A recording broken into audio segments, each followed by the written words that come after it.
মান শ্ৰীৰামকৃষ্ণ যেতিয়া আহিল মাকে কি কৰিলে চুতশ্ৰৱাই শিশুপালক কৃষ্ণৰ কোলাত দি দিলে আৰু কোলাত যেতিয়া দি দিলে শিশুপালৰ যিটো ললাট মানে কপাল ললাটৰ যিটো চকু আছিলে নেত্ৰ সেই নেত্ৰটো লাহেকে নাইকিয়া হৈ গ'ল। তাৰপিছত দুখন হাত চাৰিখন হাত আছিলে চাৰিখন হাতৰ ভিতৰত দুখন হাত হৈ পৰিলে। তাৰমানে সাধাৰণ আমাৰ যেনেকৈ মানুহৰ নিচিনা কেঁচুৱাটো হৈ গ'ল।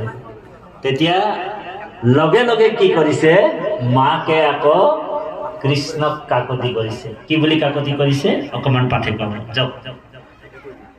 হে ৰাম ভকত বৎসল কৃষ্ণ